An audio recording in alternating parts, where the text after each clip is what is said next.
ಪ್ರಾರ್ಥನೆ ಮಾಡೋಣ. ಈ ವಾರದ ಮೊದಲನೇ ದಿನದಲ್ಲಿ ಮತ್ತೊಂದು ಆವರ್ತಿ ದೇವರ ಸನ್ನಿಧಾನದಲ್ಲಿ ದೇವರನ್ನು ಆರಾಧಿಸುವುದಕ್ಕೆ ಸರ್ವ ಕೃಪಾಳುವಾದ ದೇವರು ನಮ್ಮ ಜೀವಿತದಲ್ಲಿ ಈ ಒಂದು ದಿನವನ್ನು ಕೊಟ್ಟಿದ್ದಾನೆ. ಬನ್ನಿರಿ, ಆತನ ನಾಮಕ್ಕೆ ಯೋಗ್ಯವಾದ ಗಣವನ್ನು ಸಲ್ಲಿಸಿ ಆತನ ಪ್ರೀತಿಗೆ, ಆತನ ಕರುಣೆಗೆ ಅನುಗುಣವಾಗಿ ಆತನ ನಾಮವನ್ನು ನಾವು ಮಹಿಮೆಪಡಿಸುವಂತರಾಗಿರುವ ಪ್ರಾರ್ಥನೆ ಮಾಡುವ. ನಮ್ಮನ್ನು ಬಹಳವಾಗಿ ಪ್ರೀತಿ ಮಾಡುವ ನಮ್ಮ ಪ್ರೀತಿಯ ತಂದೆಯಾದ ದೇವರೇ, ನಿಮ್ಮ ನಾಮಕ್ಕೆ ಅನಂತ ವಂದನೆಗಳು. ಈ ವಾರದ ಮೊದಲನೆಯ ದಿನದಲ್ಲಿ ನಿಮ್ಮ ಮಕ್ಕಳಾದ ನಾವು ನಿಮ್ಮ ಸನ್ನಿಧಾನದಲ್ಲಿ ನಿಮ್ಮನ್ನು ಆರಾಧಿಸುವುದಕ್ಕೆ ನಾವು ಸೇರಿ ಬರುವಂತೆ ನಮ್ಮ ಜೀವಿತದಲ್ಲಿ ಕೊಟ್ಟಂಥ ಅವಕಾಶಕ್ಕಾಗಿ ಸ್ತೋತ್ರ.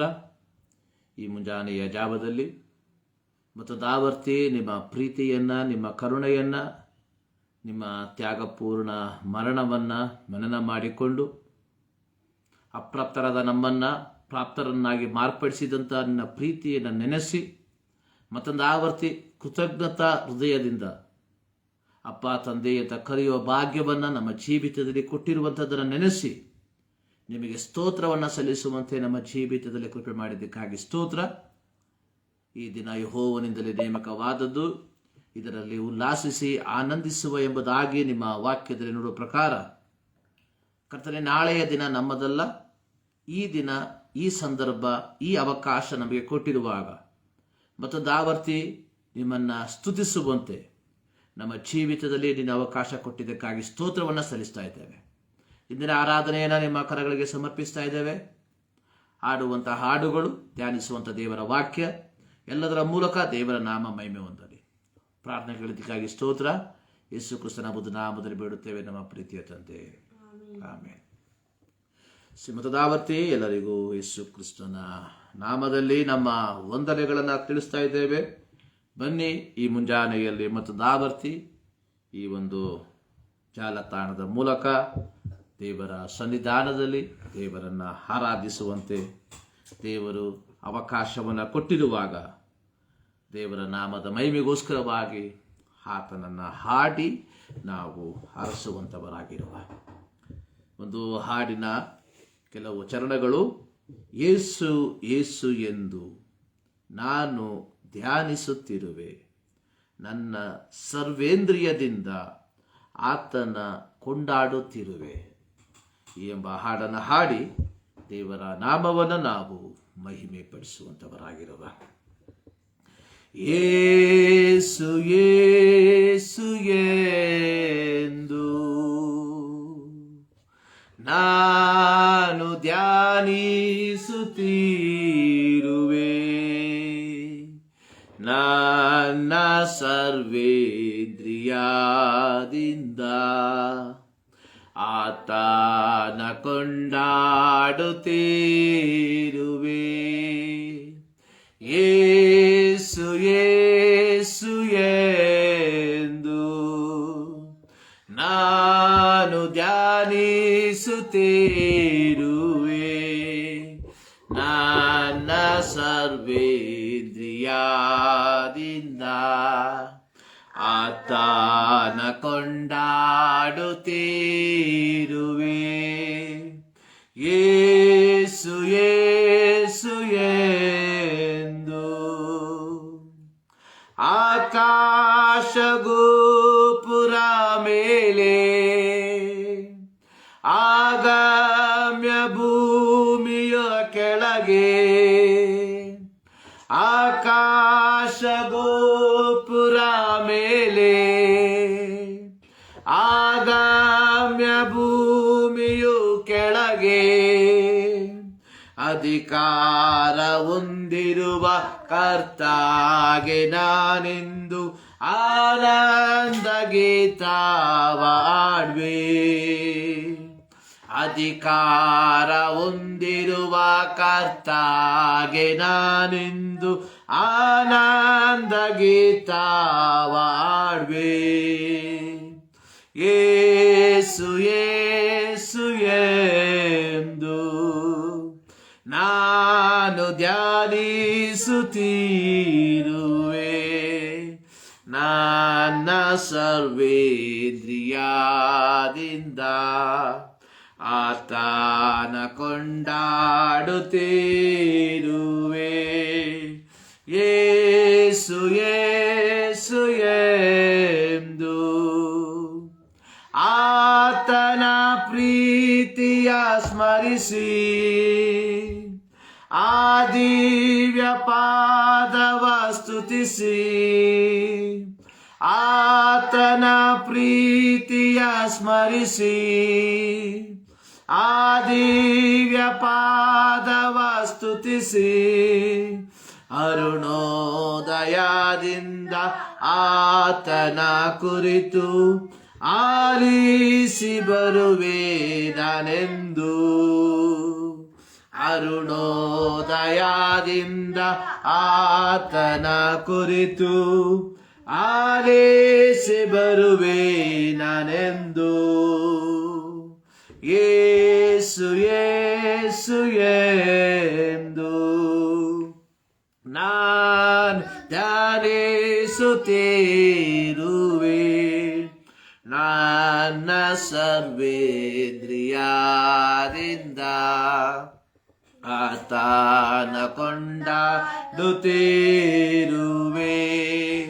ಯೇಸು ಯೇಸು ಎಂದು. ಹಲ್ಲೆಲೂಯ. ಯೇಸು ಯೇಸು ಎಂದು ನಾನು ಧ್ಯಾನಿಸುತ್ತಿರುವೆ. ನನ್ನ ಸರ್ವೇಂದ್ರಿಯದಿಂದ ಆತನ ಕೊಂಡಾಡುತ್ತಿರುವೆ. ನನ್ನ ಸರ್ವೇಂದ್ರಿಯದಿಂದ.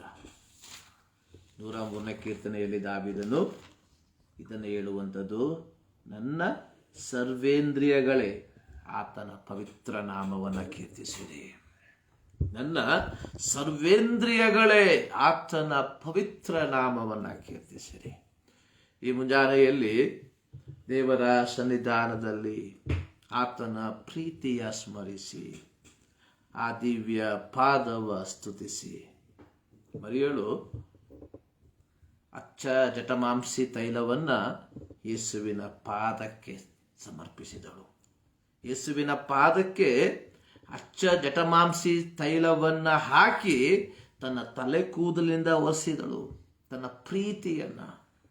ಯಾಕಂದರೆ ಮರಿಯಳು ಸಾಯಬೇಕಾಗಿದ್ದವಳು. ಕೆಲವು ದಿನಗಳೋ ಅಥವಾ ಕೆಲವು ತಿಂಗಳುಗಳೋ ಅಥವಾ ಒಂದು ವರ್ಷದ ಹಿಂದೆಯೋ ಇದೇ ಯಹೂದ್ಯರು ಈಕೆಯನ್ನ ಒಂದು ಪಾಪದಲ್ಲಿ ಹಿಡಿದ್ರು. ಈಕೆಯನ್ನ ಯೇಸುವಿನ ಬಳಿಗೆ ತಂದು ಈ ರೀತಿ ಹೇಳಿದ್ರು, ಈಕೆಯನ್ನ ಕಲ್ಲೆಸೆದು ಕೊಲ್ಲಬೇಕೆಂದು ಮೋಶೆಯ ಧರ್ಮಶಾಸ್ತ್ರ ನಮಗೆ ಅಧಿಕಾರ ಕೊಟ್ಟಿದೆ. ಸೊ ಇದಕ್ಕೆ ನಿನ್ನ ಪ್ರತಿಕ್ರಿಯೆ ಏನು? ಯೇಸು ಸ್ವಾಮಿ ಬಂದಂತಹ ಆಕೆಯ ಮುಖವನ್ನಾಗಲಿ ನೆರೆದಿದ್ದಂತಹ ಜನಸಮೂಹದ ಮುಖವನ್ನಾಗಲಿ ನೋಡದೆ ನೆಲವನ್ನ ನೋಡಿ ಏನೋ ಬರಿತಾ ಇದ್ದ. ನಂತರ ಯೇಸು ಸ್ವಾಮಿ ಹೇಳಿದ್ರು, ನಿಮ್ಮಲ್ಲಿ ಪಾಪವಿಲ್ಲದವನು ಮೊದಲು ಕಲ್ಲುಡಿಲಿ. ಅಂದ್ರೆ ನಿಮ್ಮಲ್ಲಿ ಪಾಪ ಮಾಡದೇ ಇರುವಂತಹ ವ್ಯಕ್ತಿ ಮೊದಲು ಕಲ್ಲುಡಿಬೇಕು. ಈಕೆಯನ್ನ ಪಾಪದಲ್ಲಿ ಹಿಡ್ಕೊಂಡು ಬಂದಿದ್ದಾರೆ, ಪಾಪ ಮಾಡುವಂತಹ ಸಂದರ್ಭದಲ್ಲಿ ಹಿಡ್ಕೊಂಡು ಬಂದಿದ್ದಾರೆ. ಮೋಶೆಯ ಧರ್ಮಶಾಸ್ತ್ರ ಹೇಳ್ತಾ ಇದೆ, ಇಂತಹ ಪಾಪದಲ್ಲಿ ಸಿಕ್ಕಿ ಹಾಕಿಕೊಂಡಿರುವಂತಹ ಸ್ತ್ರೀಯನ್ನ ಕಲ್ಲೆಸೆದು ಕೊಲ್ಲಬೇಕು. ಇಬ್ಬರನ್ನು, ಈಕೆಯೊಂದಿಗೆ ಪಾಪದಲ್ಲಿ ಭಾಗಿಯಾದ ವ್ಯಕ್ತಿಯನ್ನು ಸಹ.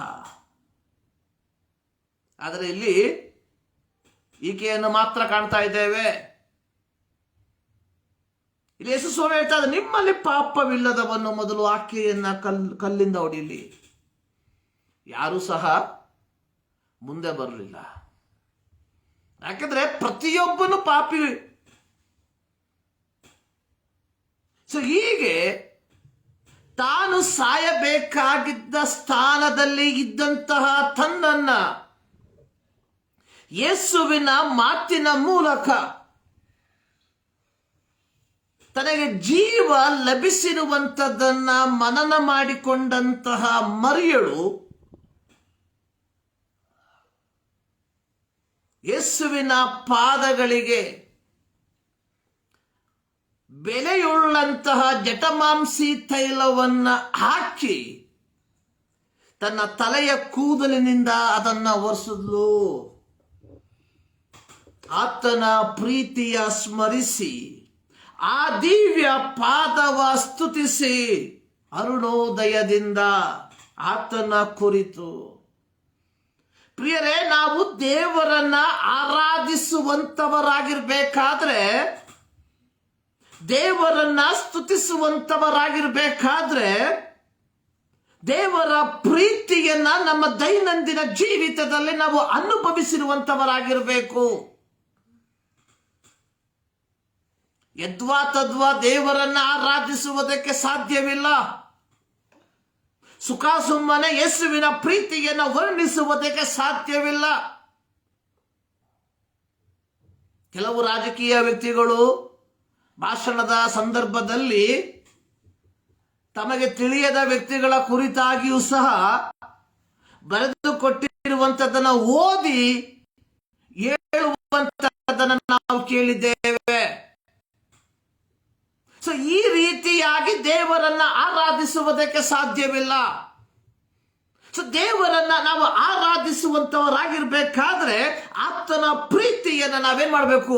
ನಮ್ಮ ಜೀವಿತದಲ್ಲಿ ಅನುಭವಿಸುವಂತವರಾಗಿರ್ಬೇಕು, ಅನುಭವಿಸಿದಂತವರಾಗಿರ್ಬೇಕು. ಆಗ ಮಾತ್ರ ದೇವರನ್ನ ಸ್ತುತಿಸುವುದಕ್ಕೆ ಸಾಧ್ಯ. ಇಲ್ಲಿ ಮರಿಯಳು ಯೇಸು ಸ್ವಾಮಿ ಸಿಮೋನನ ಮನೆಯಲ್ಲಿ ಔತಣಕ್ಕೆ ಕೂತಿರುವಂತದ್ದನ್ನ ತಿಳಿದಾಗ 1 ವರ್ಷ ಸಂಪಾದನೆ ಮಾಡಿದಂತಹ ಹಣದಲ್ಲಿ ಒಂದು ಅಚ್ಚ ಜಟಮಾಂಸಿ ತೈಲವನ್ನು ತಂದು ಅದರ ಭರಣಿಯನ್ನ ಒಡೆದು ಯೇಸುವಿನ ಪಾದಗಳಿಗೆ ಹಚ್ಚಿ ತನ್ನ ತಲೆಯ ಕೂದಲುಗಳಿಂದ ಅದನ್ನ ಒರೆಸಿದ್ಲು. ಹೀಗೆ ಆಕೆ ತನ್ನ ಪ್ರೀತಿಯನ್ನ ಯೇಸುವಿಗೆ ತೋರ್ಪಡಿಸಿಕೊಂಡ್ಲು. ಈ ಮುಂಜಾನೆಯಲ್ಲಿ ನಾವು ದೇವರ ಸನ್ನಿಧಾನದಲ್ಲಿ ದೇವರನ್ನ ಆರಾಧಿಸುವಂತವರಾಗಿರ್ಬೇಕಾದ್ರೆ ಇಂತಹ ಪ್ರೀತಿ ನಮ್ಮಲ್ಲಿ ಇರಬೇಕು. ಸೊ ಇಲ್ಲದೆ ಹೋದ್ರೆ ಕೇವಲ ನಟನೆ ಮಾತ್ರ. ಇಂದು ಕೇವಲ ನಟನೆಯ ಆರಾಧನೆಯನ್ನ ಮಾತ್ರ ನಾವು ಕಾಣ್ತಾ ಇದ್ದೇವೆ. ಯಥಾರ್ಥವಾದ ಆರಾಧನೆ ಇಲ್ಲ. ಕಾರಣ ಯಥಾರ್ಥವಾದ ದೈವಿಕ ಪ್ರೀತಿಯನ್ನ ನಾವು ಅನುಭವಿಸಲಿಲ್ಲ. ಪ್ರಿಯರೇ, ಆರಾಧನೆ ಎನ್ನುವಂಥದ್ದು 145ನೇ ಕೀರ್ತನೆ 3ನೇ ವಾಕ್ಯ ಹೇಳ್ತಾ ಇದೆ, ಯೆಹೋವನು ಮಹೋನ್ನತನು ಮಹಾಸ್ತುತಿ ಪಾತ್ರನೂ ಆಗಿದ್ದಾನೆ, ಆತನ ಮಹತ್ವ ಅಪಾರವಾದದು. ಸೊ ಯೆಹೋವನು ಮಹೋನ್ನತನು. ಅನೇಕರು ದೇವರ ಕುರಿತಾಗಿ ಅತ್ಯಲ್ಪವಾದಂತಹ ತಿಳುವಳಿಕೆಯನ್ನ ಪಡಕೊಂಡಿರುವಂಥದ್ದು ನಿಜವಾಗಲೂ ಖೇದಕರವಾದಂತಹ ಸಂಗತಿ. ಸೊ ದೇವರ ಕುರಿತಾಗಿ ಒಂದು ಪೂರ್ಣವಾದ ತಿಳುವಳಿಕೆ ಇಲ್ಲದೆ ಇರುವಂಥದ್ದು ನಿಜವಾಗಲೂ ಕ್ರೈಸ್ತರಾದ ನಮಗೆ ಅತ್ಯಂತ ದುಃಖಕರವಾದಂತಹ ವಿಷಯ ಎಂಬುದನ್ನು ನೀವು ಮರಿಬಾರದು. Great is the Lord and greatly to be praised, and his greatness is unsearchable. ಆತನ ಮಹತ್ವ ವರ್ಣಿಸುವುದಕ್ಕೆ ಹುಡುಕಿದರೂ ಅಸಾಧ್ಯವಾಗಿರುವಂತದ್ದಾಗಿದೆ. Unsearchable. God greatness is unsearchable. ದೇವರ ಮಹತ್ವ ಅದು ಹುಡುಕಿದರೂ ಅದು ಆಗದೇ ಇರುವಷ್ಟು ಆಳದಲ್ಲಿ ಇರುವಂತದ್ದಾಗಿದೆ. ಯೋಹಾನ 3:16 god so loved the world. ದೇವರು ಲೋಕವನ್ನು ಎಷ್ಟು ಪ್ರೀತಿ ಮಾಡ್ದ. In other word, god so loved me. ದೇವರು ನನ್ನನ್ನ ಪ್ರೀತಿ ಮಾಡ್ದ.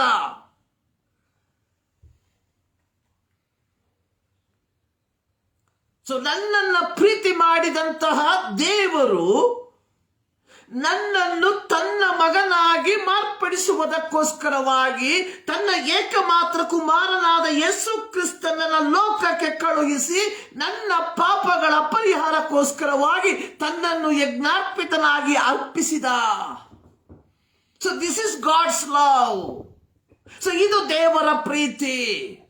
ಸೊ ಈ ಪ್ರೀತಿಯನ್ನ ನಾವು ಮನನ ಮಾಡಿಕೊಂಡ್ರೆ ಮಾತ್ರ ನಮಗೆ ದೇವರನ್ನ ಆರಾಧಿಸುವುದಕ್ಕೆ ಸಾಧ್ಯ.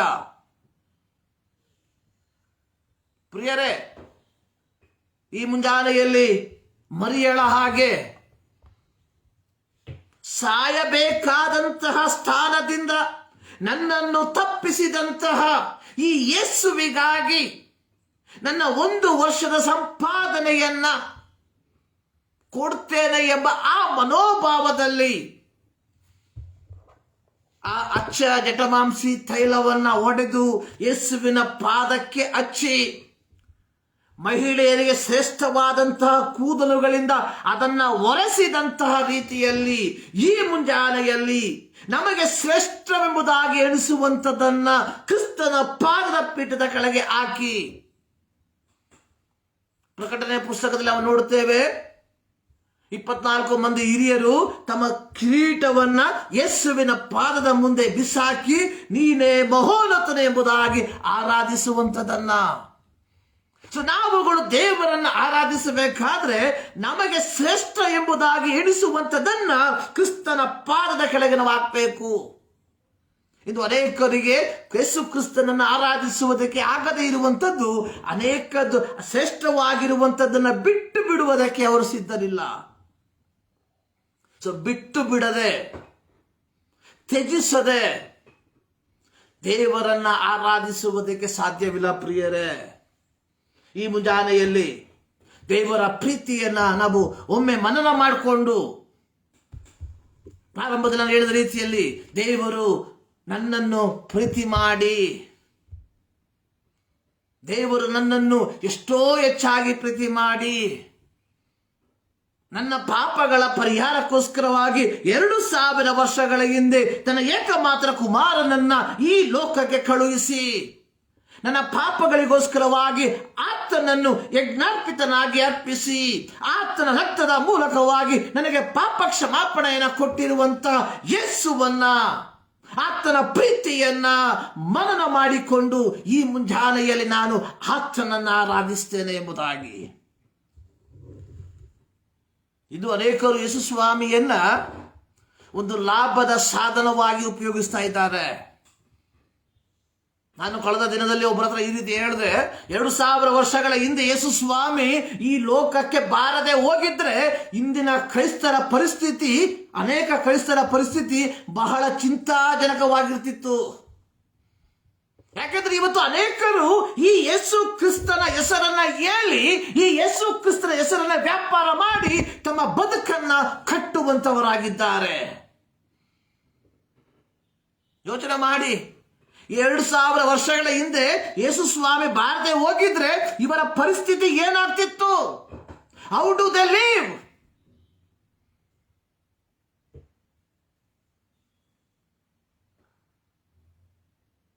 ಪ್ರಿಯರೇ, ಇಂದು ಅನೇಕರು ಯೇಸು ಸ್ವಾಮಿಯನ್ನು ಆರಾಧನೆ ಮಾಡುವಂಥದ್ದು ಭೌತಿಕವಾಗಿ ಏನನ್ನಾದರೂ ಲಭಿಸುವುದಕ್ಕೋಸ್ಕರವಾಗಿ, ಹೊಂದಿಕೊಳ್ಳುವುದಕ್ಕೋಸ್ಕರವಾಗಿ. ಅನೇಕರು ಆರಾಧನೆಗೆ ಹೋಗುವಂಥದ್ದು ಇಂದು ಆರಾಧನೆಗೆ ಹೋಗದೆ ಹೋದ್ರೆ ನಾಳೆ ನನ್ನ ಜೀವಿತದಲ್ಲಿ ಏನಾದರೂ ಸಂಭವಿಸುತ್ತದೆ ಎಂಬ ಭಯದಿಂದ. ಇದಲ್ಲ ಪ್ರಿಯರೇ ದೇವರನ್ನು ಆರಾಧಿಸುವಂಥದ್ದು. ದೇವರನ್ನು ನಾವು ಆರಾಧಿಸಬೇಕಾದ್ರೆ ದೇವರ ಪ್ರೀತಿ ನಮ್ಮಲ್ಲಿರಬೇಕು. God's love. ಮರಿಯಳಿಗೆ ಆ ಪ್ರೀತಿ ಇತ್ತು. ಅದರ ಫಲವಾಗಿ ಆಕೆ ಆತನನ್ನ ಅಚ್ಚ ಜಟಮಾಂಸಿ ತೈಲದ ಮೂಲಕವಾಗಿ ಅಭಿಷೇಕಿಸುವುದರ ಮೂಲಕವಾಗಿ ಆತನಿಗೆ ಶ್ರೇಷ್ಠವಾದ ಸ್ಥಾನವನ್ನ ತನ್ನ ಜೀವಿತದಲ್ಲಿ ಕಲ್ಪಿಸಿಕೊಟ್ಲು. ಸೊ ನಮ್ಮ ಜೀವಿತದಲ್ಲಿ ನಾವು ಯೇಸುವಿಗೆ ಕಲ್ಪಿಸಿಕೊಡುವಂತಹ ಸ್ಥಾನಗಳು ಏನಾಗಿದೆ ಪ್ರಿಯರೇ?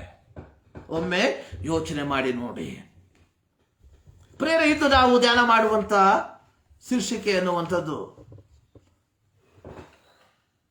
ಬಡತನದ ಬಗ್ಗೆ ಕ್ರೈಸ್ತರ ಪ್ರತಿಕ್ರಿಯೆ, ಕ್ರಿಶ್ಚಿಯನ್ ರೆಸ್ಪಾನ್ಸ್ ಟು ಪಾವರ್ಟಿ. ಬಡತನ. ಸೊ ಈ ಒಂದು ಪದ ಅನೇಕರಿಗೆ ಸಂತೋಷವನ್ನ ಕೊಡುವಂಥದ್ದಲ್ಲ. ಬಡತನ.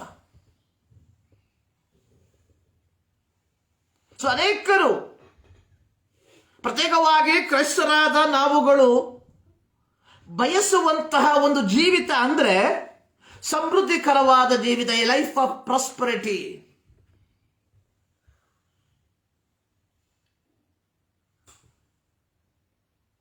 ಬಟ್ ಸತ್ಯವೇದ ಲೋಕದಲ್ಲಿ ಎಲ್ಲ ವಿಧವಾದಂತಹ ಜನರನ್ನು ನಾವು ಕಾಣ್ತೇವೆ.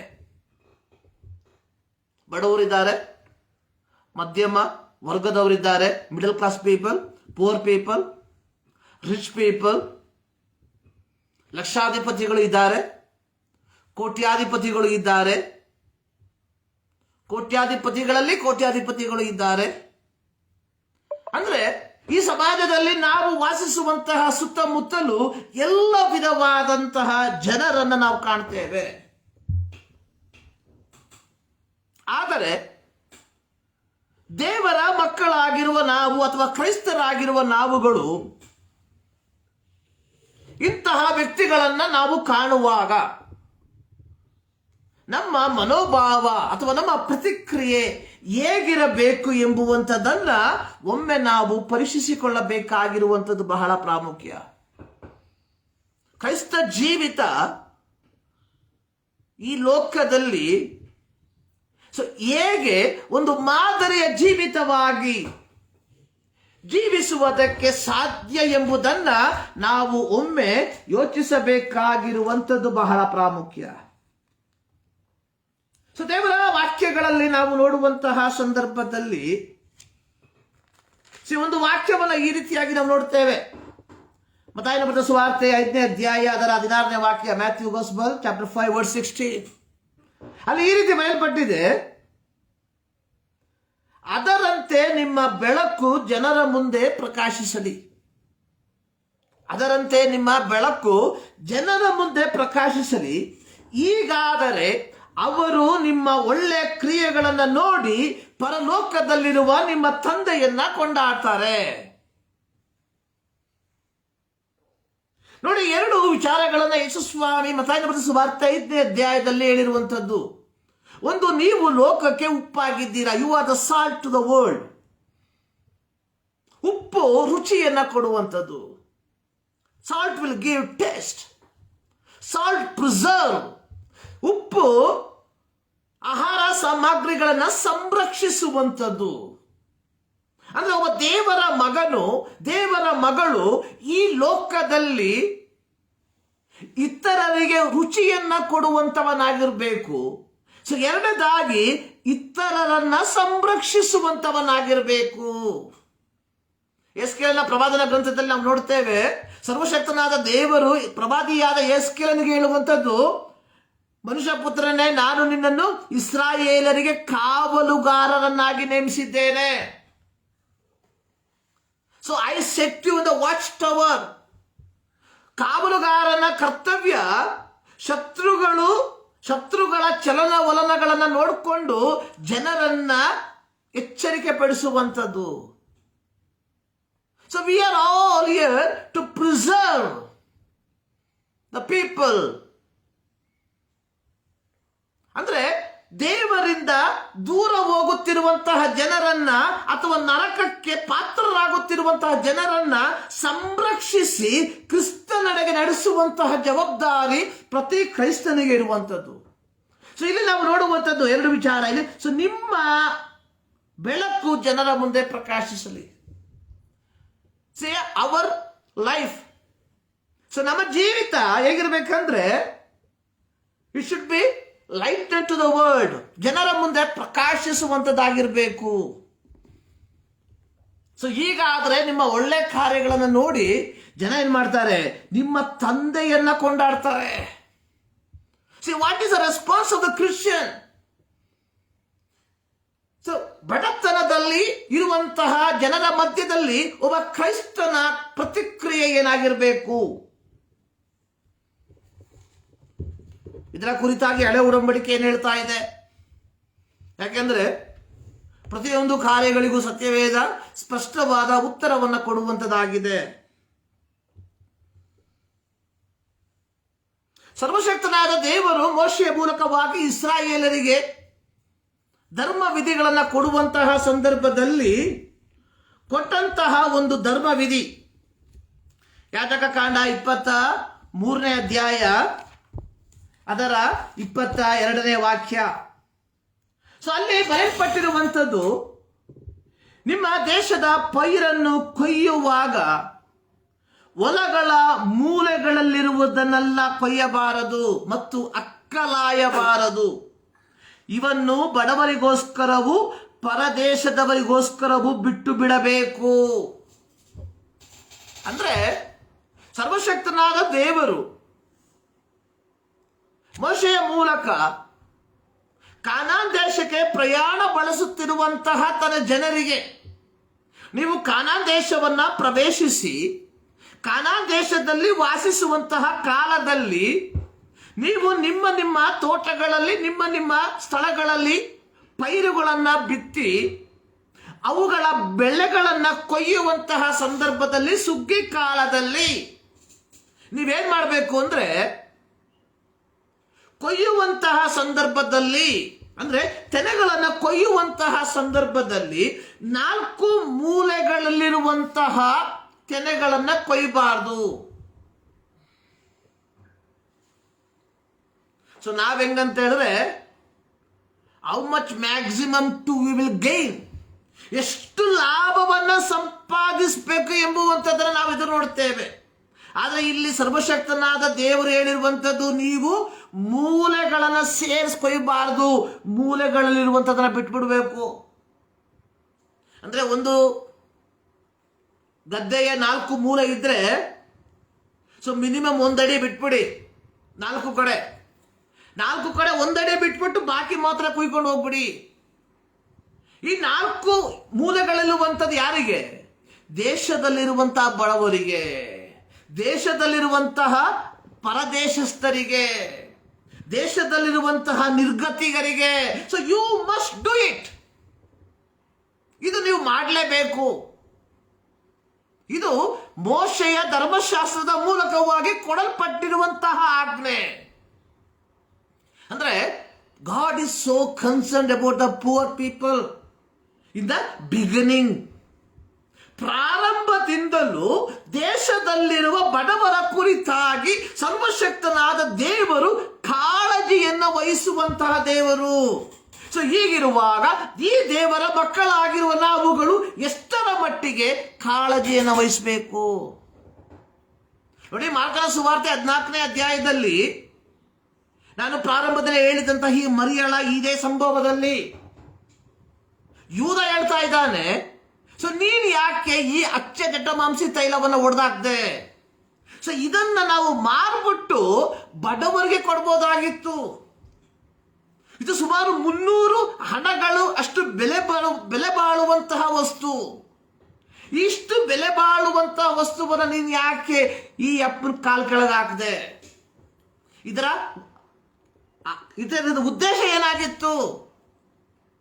ಅದಕ್ಕೆ ಯೇಸು ಸ್ವಾಮಿ ಹೇಳ್ತಾ ಇದ್ದಾನೆ, ಬಡವರು ಯಾವಾಗಲೂ ನಿಮ್ಮ ಬಳಿಯಲ್ಲಿ ಇರ್ತಾರೆ. ಅಂದ್ರೆ ಈ ಲೋಕ ಇರುವ ತನಕ ಬಡವ ಇದ್ದೇ ಇರ್ತಾನೆ. ಅಂದ್ರೆ ಈ ಬಡವನಾದಂತಹ ವ್ಯಕ್ತಿಯನ್ನ ಜೀವ ಸ್ವರೂಪನಾದ ದೇವರ ಮಕ್ಕಳಾಗಿರುವ ನಾವುಗಳು ಯಾವ ರೀತಿಯಾಗಿ ಆರೈಕೆ ಮಾಡಬೇಕು ಎಂಬುವಂಥದ್ದನ್ನ ಸರ್ವಶಕ್ತನಾದ ದೇವರು ಈ ವಾಕ್ಯದ ಮೂಲಕವಾಗಿ ನಮಗೆ ತಿಳಿಯಪಡಿಸುವಂತವನಾಗಿದ್ದಾನೆ. ಇಲ್ಲಿ ಏನ್ ಹೇಳ್ತಾ ಇದ್ದಾನೆ? ನೀವು ದೇಶದ ಪೈರನ್ನ ಕೊಯ್ಯುವಾಗ ಮೂಲೆಗಳಲ್ಲಿರುವುದೆಲ್ಲವನ್ನ ಕೊಯ್ಯಬಾರದು. ಅಲ್ಲಿಗೆ ಮಾತ್ರ ಅಲ್ಲ, ಕೊಯ್ಯುವಂತಹ ಸಂದರ್ಭದಲ್ಲಿ ಒಂದು ಇಡಿಯನ್ನು ಹಿಡಿದು ಕೊಯ್ಯುವಾಗ ಕೆಲವು ತೆನೆಗಳು ಕೈಯಿಂದ ಕೆಳಗೆ ಬಿದ್ದೋದ್ರೆ ಅದನ್ನ ನೀವು ಆರಿಸ್ಕೊಂಬಾರದು, ಅಕ್ಕಲಾಯಬಾರದು. ಅದು ಯಾರಿಗೆ? ದೇಶದಲ್ಲಿರುವಂತಹ ಬಡವರಿಗೆ. ದೇವರು you are so concern about the people who are in poor stage. ಅಂದ್ರೆ ದಾರಿದ್ರ ರೇಖೆಯ ಕೆಳಗಿರುವ ವ್ಯಕ್ತಿಗಳ ಕುರಿತಾಗಿ ಸರ್ವಶಕ್ತನಾದ ದೇವರು ಬಹಳವಾಗಿ ಚಿಂತಿಸುವಂತವನು. ಸೊ ಇಂದು ನಮ್ಮ ದೇಶದಲ್ಲಿ, ನಮ್ಮ ರಾಜ್ಯಗಳಲ್ಲಿ ಬಡವರಿಗೆ ರೇಷನ್ ಅಂಗಡಿಗಳ ಮೂಲಕವಾಗಿ ಅಕ್ಕಿಗಳನ್ನು ವಿತರಣೆ ಮಾಡ್ತಾರೆ. See, that is a concern of the nation. ಅದು ನಮ್ಮ ದೇಶದ ಒಂದು ಕರ್ತವ್ಯ. ಆದ್ರೆ ಅತ್ಯಂತ ದುರ್ದೈವದ ಸಂಗತಿ ಏನಂದ್ರೆ, ಬಡವರಿಗೆ ಕೊಡಬೇಕಾದಂತ ಅಕ್ಕಿ ಇವತ್ತು ಐಶ್ವರ್ಯವಂತರ ಮನೆಯಲ್ಲಿ ಕೂತ್ಕೊಂಡಿದೆ. ಇವತ್ತು ವರ್ಷಕ್ಕೆ 50 ಲಕ್ಷ, 1 ಕೋಟಿ ವರುಮಾನ ಇರುವಂತಹ ವ್ಯಕ್ತಿ BPL ಕಾರ್ಡ್ ಅನ್ನ ಮಾಡ್ಕೊಂಡಿದ್ದಾನೆ. BPL ಕಾರ್ಡ್ ಯಾರು? ಬಿಲೋ ಪಾವರ್ಟಿ ಲೈನ್, ಬಡತನ ರೇಖೆಗಿಂತ ಕೆಳಗೆ ಇರುವಂತಹ ವ್ಯಕ್ತಿಗಳಿಗೆ ಇರುವಂತದ್ದು BPL ಕಾರ್ಡು. ಇವತ್ತು 1 ಕೋಟಿ ಇರುವಂತಹ ವ್ಯಕ್ತಿ, 20 ಕೋಟಿ ಇರುವಂತಹ ವ್ಯಕ್ತಿಯು ಸಹ ಏನ್ ಮಾಡ್ತಾ ಇದ್ದಾನೆ? BPL ಕಾರ್ಡ್ ಅನ್ನ ಮಾಡಿಕೊಂಡು ಅದರಲ್ಲಿ ಅಕ್ಕಿಸ್ಕೊಂಡು ಬದುಕ್ತಾ ಇದ್ದಾನೆ. ನಾವು ಜೀವ ಸ್ವರೂಪನಾದ ದೇವರ ಮಕ್ಕಳು, ಆರಾಧನೆಗೆ ಹೋಗ್ಬಿಟ್ರೆ ಏನ್ ಕೈ ಹೊಡಿತೀವಿ, ಏನ್ ಅಲ್ಲೆಲ್ಲಿ ಹೇಳ್ತೀವಿ. why is your concern? So ಇಲ್ಲಿ ಸರ್ವಶಕ್ತನಾದ ದೇವರು ಹೇಳುವಂಥದ್ದು, ನೀವು ಮೂಲೆಯನ್ನ ಸೇರಿಸಿ ಕುಯ್ಯಬಾರ್ದು. ಓಕೆ, ಅಕ್ಕಲಾಯಬಾರ್ದು, ಅಂದ್ರೆ ಕೆಳಗೆ ಬಿದ್ದಿರುವಂಥದ್ದನ್ನ ನೀವು ಅಕ್ಕಲಾಯಬಾರ್ದು. ಸೊ ಇದು ಯಾರಿಗೆ ಕೊಡಬೇಕು? ನೀವು ದೇಶದ ಬಡವರಿಗೆ ಕೊಡಬೇಕು. ಇದೇ ವಾಕ್ಯವನ್ನ ಯಾಜಕಕಾಂಡ 19ನೇ ಅಧ್ಯಾಯದಲ್ಲಿ ಸಹ ನಾವು ಕಾಣ್ತೇವೆ. ನೀವು ಪೈರುಗಳನ್ನು ಕೊಯ್ಯುವಾಗ ಹೊಲಗಳ ಮೂಲೆಗಳಲ್ಲಿರುವುದೆಲ್ಲ ಕೊಯ್ಯಬಾರ್ದು, ಅಕ್ಕಲಾಯಬಾರ್ದು. ದ್ರಾಕ್ಷೆಯ ತೋಟದಲ್ಲಿಯೂ ಅಕ್ಕಲಾಯ ಕೂಡದು. ಅಂದ್ರೆ ದ್ರಾಕ್ಷೆಯ ಗೊಂಚಲನ್ನ ಕೊಯ್ಯುವಾಗ, ಕತ್ತರಿಸುವಾಗ ಕೆಲವು ಹಣ್ಣುಗಳು ಕೆಳಗೆ ಬೀಳ್ತಾವೆ, ಅದನ್ನ ನೀವು ಅಕ್ಕಲಾಯಬಾರ್ದು, ಅದನ್ನ ಆರಿಸ್ಕೊಳ್ಬಾರ್ದು. ಅದು ಯಾರಿಗೆ? ಬಡವರಿಗೆ. God is so concerned for the poor people. ಅದು ಮಾತ್ರ ಅಲ್ಲ, ಯಾಜಕಕಾಂಡ 25ನೇ ಅಧ್ಯಾಯದ 35ನೇ ವಾಕ್ಯ ಹೇಳ್ತಾ ಇದೆ. ಅಲ್ಲೇನು ಹೇಳ್ತಾ ಇದೆ? ಅದರ 35ನೇ ವಾಕ್ಯದಲ್ಲಿ ಬರೆಯಲ್ಪಟ್ಟಿರುವಂಥದ್ದು, ನಿಮ್ಮ ಸಹೋದರನು ಅಂದ್ರೆ ದ ಓನ್ ಬ್ರದರ್, ಅಂದ್ರೆ ಒಬ್ಬ ಇಸ್ರಾಯೇಲನು ಬಡತನದಿಂದ ಗತಿಹೀನರಾದ್ರೆ ಅವನನ್ನ ನೀವೇನ್ ಮಾಡಬೇಕು? ಉದ್ಧಾರ ಮಾಡಬೇಕು. ಅವನನ್ನ ಉದ್ಧಾರ ಮಾಡಬೇಕಂತ ಅಂದ್ರೆ ಅವನನ್ನ ಮೇಲೆ ಕೆತ್ತಬೇಕು. ಇವತ್ತು ನಾವು ಹಂಗಲ್ಲ. ಅಣ್ಣನಿಗೆ ಮೋಸ ಮಾಡೋದು, ತಮ್ಮನಿಗೆ ಮೋಸ ಮಾಡೋದು, ಅಣ್ಣನಿಗೆ ಸಲ್ಲಬೇಕಾದಂತಹ ಆಸ್ತಿಯನ್ನ ಅಪ್ಪನಿಗೆ ಪಂಗನಾಮ ಹಾಕಿ ಬರ್ಸ್ಕೊಳ್ಳೋದು, ಇವೆಲ್ಲವನ್ನ ಮಾಡಿ ಆರಾಧನೆಗೆ ಹೋಗ್ಬಿಟ್ಟು ಕೈ ಹೊಡಿಯೋದು, ಕಾಣಿಕೆ ಹಾಕೋದು, ಹಲ್ಲೆಲೂಯಾ ಪ್ರೈಸ್ ದಿ ಲಾರ್ಡ್ ಹೇಳೋದು. ಪ್ರಿಯರೇ, ಬಿ ಕೇರ್ಫುಲ್. ಸೊ ಇಲ್ಲಿ ಹೇಳ್ತಾ ಇದೆ, ಸೊ ನೀವು ಒಬ್ಬ ವ್ಯಕ್ತಿ, ಒಬ್ಬ ಸಹೋದರನು ಬಡತನದಿಂದ ಗತಿಹೀನರಾದರೆ ಅವನು ಬದುಕಿಕೊಳ್ಳುವಂತೆ ನೀವು ಅವನನ್ನ ಉದ್ಧಾರ ಮಾಡಬೇಕು, ಮೇಲೆ ಕೆತ್ತಬೇಕು. So this is what God commands. ಇದು ದೇವರ ಆಜ್ಞೆ. ಪ್ರಿಯರೇ, ಯೇಸು ಸ್ವಾಮಿಯ ಐಹಿಕ ಸೇವೆಯನ್ನು ನೋಡಿ, ಈ ಕಂಪ್ಯಾಷನೇಟ್ ಆನ್ ಪೀಪಲ್. ಆತನು ಜನರನ್ನ ನೋಡಿ ಕನಿಕರ ಪಟ್ಟ, ಆತನು ರೋಗಿಗಳನ್ನು ನೋಡಿ ಕನಿಕರ ಪಟ್ಟ. Is A compassionate god. ದೇವರು ಕನಿಕರವುಳ್ಳ ದೇವರು. ಸೊ ಹೀಗಿರುವಾಗ ದೇವರ ಮಕ್ಕಳಾಗಿರುವ ನಾವುಗಳು ಎಷ್ಟರ ಮಟ್ಟಿಗೆ ಕನಿಕರವುಳ್ಳವರಾಗಿರಬೇಕು? ಜ್ಞಾನೋಕ್ತಿಗಳ ಪುಸ್ತಕ 14ನೇ ಅಧ್ಯಾಯ 31ನೇ ವಾಕ್ಯದಲ್ಲಿ ಬರೆಯಲ್ಪಟ್ಟಿದೆ, ಬಡವರನ್ನ ಹಿಂಸಿಸುವವನು ಸೃಷ್ಟಿಕರ್ತನನ್ನ ಹೀನೈಸ್ತಾನೆ. ಬಡವರನ್ನ ಹಿಂಸಿಸುವಂಥವನು ಅಂದ್ರೆ ಬಡವರನ್ನ ಏನು ತಿರಸ್ಕರಿಸುವಂಥವನು ಯೆಹೋವನನ್ನ, ಸೃಷ್ಟಿಕರ್ತನನ್ನ ತಿರಸ್ಕರಿಸುವುದಕ್ಕೆ ಸಮಾನ. Because we are all the same image of God. ನಾವೆಲ್ಲರೂ ಇದೇ ದೇವರ ಪ್ರತಿರೂಪ. ಆದುದರಿಂದ ಯೇಸು ಸ್ವಾಮಿ ಹೇಳಿರುವಂಥದ್ದು, ಕಾಣುವಂತಹ ಸಹೋದರನನ್ನ ಪ್ರೀತಿಸದವನು ಕಾಣದೇ ಇರುವ ದೇವರನ್ನ ಹೇಗೆ ಪ್ರೀತಿಸ್ತಾನೆ? ನಡೆಯೋದಿಲ್ರೇ ಇವೆಲ್ಲ ಡ್ರಾಮಾಗಳು.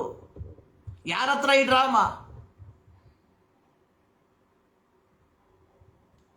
ನೋಡಿ ಜ್ಞಾನೋಕ್ತಿಗಳು 21:13 ಏನ್ ಹೇಳ್ತಾ ಇದೆ ಗೊತ್ತಾ?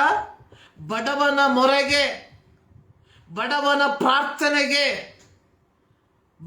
ಬಡವನ ವಿಜ್ಞಾಪನೆಗೆ ಕಿವಿ ಮುಚ್ಚಿಕೊಳ್ಳುವವನು ಅವನು ಮೊರೆ ಇಡುವಾಗ ದೇವರು ಸಹ ಉತ್ತರ ಕೊಡೋದಿಲ್ಲ. ದೇವರು ಕಿವಿ ಮುಚ್ಕೊಂಡ್ಬಿಡ್ತಾನೆ. ನಿನ್ನ ಸಹೋದರನ ವಿಜ್ಞಾಪನೆಯನ್ನ ಕೇಳಿಸಿಕೊಳ್ಳುವುದಕ್ಕೆ ನಿನಗೆ ಮನಸ್ಸಿಲ್ಲದೆ ಹೋದ್ರೆ, ನಿನ್ನ ವಿಜ್ಞಾಪನೆಯನ್ನ ಕೇಳಿಸಿಕೊಳ್ಳುವುದಕ್ಕೆ ನನ್ನ ದೇವರಿಗೂ ಮನಸ್ಸಿಲ್ಲ ಎಂಬುವಂಥದ್ದನ್ನ ನೀನು ನಾನು ಮರಿಬಾರ್ದು. ನಾವು ತಿಳ್ಕೊಂಡ್ಬಿಟ್ಟಿದ್ದೀವಿ, ಏನಾದ್ರೂ ಪರವಾಗಿಲ್ಲ, ಭಾನುವಾರ ಕೈ ಹೊಡೆದು ಸಾಕು, ಎಲ್ಲ ಸರಿಯಾಗ್ಬಿಡ್ತತೆ. ಒಂದು ಮಣ್ಣು ಸರಿಯಾಗಲ್ಲ ಪ್ರಿಯರೇ. ಅವೆಲ್ಲ ಹೇಳ್ಕೊಡ್ತಾರೆ ದುಡ್ಡು ಮಾಡೋರು. ರಾಂಡಿ ಬನ್ನಿ ಕಾಣಿಗೆ ಕೊಟ್ಬಿಡಿ, ದೇವರು ನಿಮ್ಮನ್ನ ಆಶೀರ್ವಾದ. ಒಂದು ಮಣ್ಣು ಆಶೀರ್ವಾದ ಸಿಕ್ಕಲ್ಲ ನಿಮಗೆ. You are losing everything. ಇವ್ರ ಮಾತು ಕೇಳ್ಬಿಟ್ಟು ಕೊಟ್ಟು ಕೊಟ್ಟು ಕೊಟ್ಟು ನೀನೆಲ್ಲ ಕಳ್ಕೊಳ್ತಾ ಇದೀಯ ಹೊರತು ನಿನಗೇನು ಲಾಭ ಇಲ್ಲ. Just go back and think about that. ಈ 2024ರಲ್ಲಿ ಜನವರಿ ತಿಂಗಳಿಂದ ಇಲ್ಲಿ ತನಕ ನಿನ್ನ ಕೊಟ್ಟಿರುವಂತದನ್ನು ಯೋಚನೆ ಮಾಡು. ಏನ್ ಲಾಭ ಆಗಿದೆ? ಕೆಲವೊಮ್ಮೆ ಬಡ್ಡಿಗೆ ದುಡ್ಡು ಕೊಟ್ಟು ನೀನು ಲಾಭ ಮಾಡ್ಕೊಂಡಿರ್ಬೋದು, ಮತ್ತೊಬ್ಬರಿಗೆ ಮೋಸ ಮಾಡಿ ಲಾಭ ಮಾಡ್ಕೊಂಡಿರ್ಬೋದು. ಬಟ್ ದೇವರಿಂದ ನಿನಗೆ ಏನೂ ಸಿಕ್ಕಿಲ್ಲ. ಸೊ ಈ ರೀತಿ ನೀನು ಲಾಭ ಮಾಡ್ಕೊಂಡಿರುವಂಥದ್ದು ಬರುವಂತ ದಿನದಲ್ಲಿ ನಿನ್ನ ಕೈ ಬಿಟ್ಟು ಹೋಗ್ತದೆ. ಬರೆದಿಟ್ಕೊಳ್ಳಿ. ನೋಡಿ, ಬಡವನ ಮೊರೆಗೆ ಕಿವಿ ಮುಚ್ಚಿಕೊಳ್ಳುವವನು ತಾನೇ ಮೊರೆ ಇಡುವಾಗ ಯಾರು ಉತ್ತರ ಕೊಡೋದಿಲ್ಲ. ನೋಡಿ, ಇನ್ನೊಂದು ಆಜ್ಞೆ ದೇವರು ಕೊಟ್ಟಿರುವಂಥದ್ದು ಧರ್ಮೋಪದೇಶ ಕಾಂಡ 24ನೇ ಅಧ್ಯಾಯ ಅದರ 21ನೇ ವಾಕ್ಯ. ಅಲ್ಲಿ ಬರೆಯಲ್ಪಟ್ಟಿರುವಂಥದ್ದು, ನೀವು ಪೈರುಗಳನ್ನು ಕೊಯ್ಯುವಾಗ ಒಂದು ಸಿವುಡು,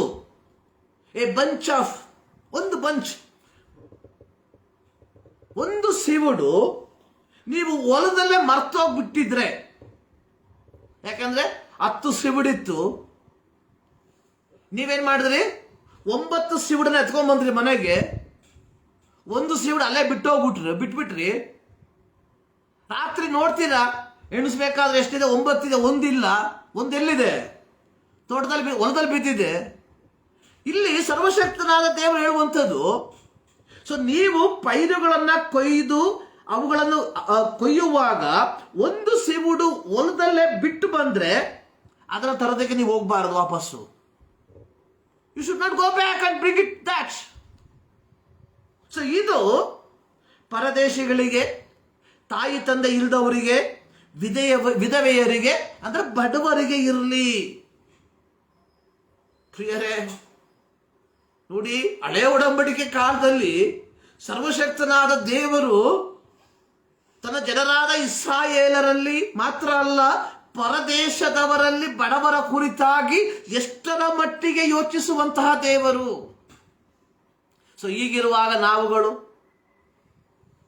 ದಾರಿಯಲ್ಲಿ ಹೋಗ್ತೀವಿ, ಸಿಗ್ನಲ್ಗಳಲ್ಲಿ ಕೆಲವು ವ್ಯಕ್ತಿಗಳು ಬರ್ತಾರೆ ನಮ್ಮ ಮುಂದೆ ಹಣಕ್ಕೋಸ್ಕರವಾಗಿ. ನಾವೇನ್ ಮಾಡ್ತೇವೆ? ವಿಂಡೋ ಮೇಲೆ ಕೆತ್ಬಿಡ್ತೇವೆ, ಅಥವಾ ಮೊಬೈಲಲ್ಲಿ ಅವನು ಅಕ್ಕ ಅಮ್ಮ ಅಂತ ಕರೀತಾ ಇದ್ರೆ ನಾವು ಮೊಬೈಲಲ್ಲಿ ಬಿಸಿ. ಯಾಕೆಂದ್ರೆ ಕೈಯಲ್ಲಿ ಇದೆ, ಆದ್ರೆ ಕೊಡೋದಕ್ಕೆ ನಮಗೆ ಮನಸ್ಸಿಲ್ಲ. ಕೆಲವು ವರ್ಷಗಳ ಹಿಂದೆ ಒಬ್ಬ ವ್ಯಕ್ತಿ, ಇದು ಕಥೆ ಅಲ್ಲ ಪ್ರಿಯರೇ, ನಡೆದಿರುವಂತ ಸಂಭವ, ಒಬ್ಬ ಹಣವಂತ ಸೊ ಈ ರೀತಿ ಹೇಳ್ದ. ಒಬ್ಬ ವ್ಯಕ್ತಿ ಬೇರೊಬ್ಬ ವ್ಯಕ್ತಿಗೆ ಕಷ್ಟ ಬಂದಾಗ ಈ ವ್ಯಕ್ತಿ ಬಳಿಗೆ ಹೋಗಿ ಕೇಳ್ದ, ಸೊ ಇವ್ರಿಗೆ ಸ್ವಲ್ಪ ಕಷ್ಟ ಇದೆ, ದಯವಿಟ್ಟು ಸಹಾಯ ಮಾಡಿ. ಅದಕ್ಕೆ ಈ ವ್ಯಕ್ತಿ ಹೇಳದಂತೆ, ದೇವರು ನನಗೆ ಕೊಟ್ಟಿರುವಂಥದ್ದು ನನಗೋಸ್ಕರವಾಗಿ ಅಲ್ಲದೆ ಅವನಿಗೋಸ್ಕರವಾಗಿ ಅಲ್ಲ.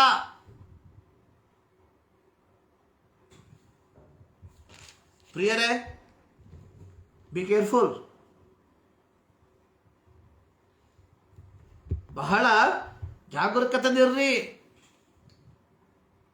ಹಳೆ ಕಾಲದಲ್ಲಿ, ಹಳೆ ಒಡಂಬಡಿಕೆಯಲ್ಲಿ ಸರ್ವಶಕ್ತನಾದ ದೇವರು ದೇಶದಲ್ಲಿರುವಂತಹ ಪರದೇಶಸ್ಥರ ಕುರಿತಾಗಿ, ತಂದೆ ತಾಯಿ ಇಲ್ಲದಂತಹ ಮಕ್ಕಳ ಕುರಿತಾಗಿ, ವಿಧವೆಯರ ಕುರಿತಾಗಿ ಇಷ್ಟೆಲ್ಲ ಯೋಚಿಸಿರುವಂಥದ್ದಾದ್ರೆ ಈ ಯೇಸು ಕ್ರಿಸ್ತನ ರಕ್ತದ ಮೂಲಕವಾಗಿ ಪಾಪ ಕ್ಷಮಾಪಣೆಯನ್ನು ಪಡೆದುಕೊಂಡು ದೇವರ ಮಕ್ಕಳೆಂಬ ಪದವಿಯನ್ನು ಪಡೆದುಕೊಂಡಿರುವಂಥ ನಾವುಗಳು ಎಷ್ಟರ ಮಟ್ಟಿಗೆ ಇದರ ಕುರಿತಾಗಿ ಯೋಚಿಸಬೇಕು. ನೋಡ್ರಿ, ಒಂದು ವಾಕ್ಯ ಇದೆ, ಬೇಡಿಕೊಳ್ಳ್ರಿ ನಿಮ್ಗೆ ಸಿಗ್ತದೆ, ಬೇಡುವವನಿಗೆ ಕೊಡ್ರಿ, ಬೇಡುವವನಿಗೆ ಕೊಡ್ರಿ ಎಂಬುವಂತ ಒಂದು ವಾಕ್ಯ ನಾವು ದೇವರ ವಾಕ್ಯದಲ್ಲಿ ನಾವು ನೋಡ್ತೇವೆ. ಕೊಡುವಂಥದ್ದು ನಿಮ್ಮ ಬಳಿಯಲ್ಲಿ ಇದ್ರೆ, ಒಬ್ಬ ವ್ಯಕ್ತಿ ನನ್ನ ಬಳಿಗೆ ಬಂದು 100 ರೂಪಾಯಿ ಕೇಳಿದ್ರೆ, if I have 100 rupees as a Christian, as a child of god, my responsibility is give ಹತ್ರ ಕೊಟ್ಟು ಬಿಡುವ ಕಷ್ಟ ಮುಗೀತು. Don't think about your situation. There is a story, a moral story of the Rohit. ಈತ ಏನ್ ಮಾಡ್ತಾ ಇದ್ದ, ಕಾಡಿಗೆ ಹೋಗ್ತಾ ಇದ್ದ.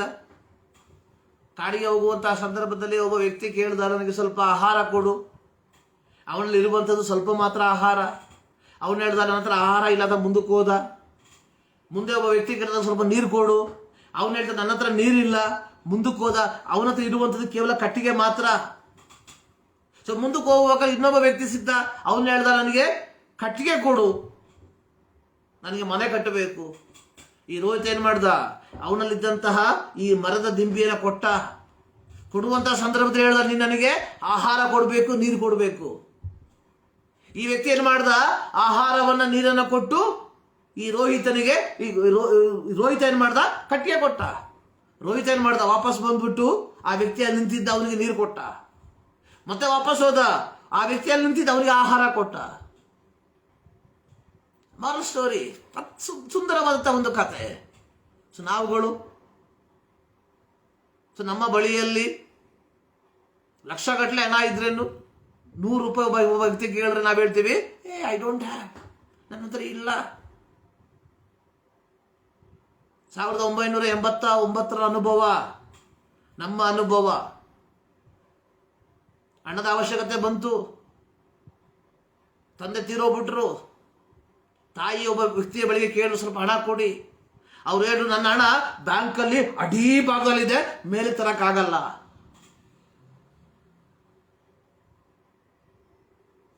ಅದರಿಂದ ನಾವು ಸತ್ತೋಗಿಲ್ಲ. ಹಣ ಸಿಕ್ಕಿಲ್ಲ ಅಂತ ಹೇಳ್ಬಿಟ್ಟು ನಾವು ಸತ್ತೋಗಿಲ್ರೇ. Still we are alive.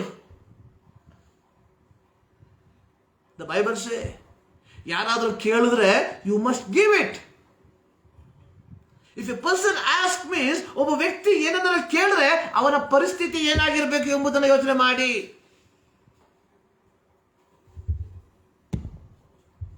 You must remember that. ನೋಡಿ, this is what the response, our response towards poverty. ಆದ್ರೆ ನೆಗೆಟಿವ್ ಸೈಡ್ ಹೇಳ್ತೇನೆ. ಆಮೋಸನ ಪ್ರವಾದನ ಗ್ರಂಥದಲ್ಲಿ ನಾವು ನೋಡ್ತೇವೆ. ಆಮೋಸನ ಪ್ರವಾದನ ಗ್ರಂಥ ಅದರ 8ನೇ ಅಧ್ಯಾಯದಲ್ಲಿ ಸರ್ವಶಕ್ತನಾದ ದೇವರು ಇಸ್ರಾಯೇಲರಿಗೆ ಕೊಟ್ಟಂತ ಎಚ್ಚರಿಕೆ ಸಂದೇಶ.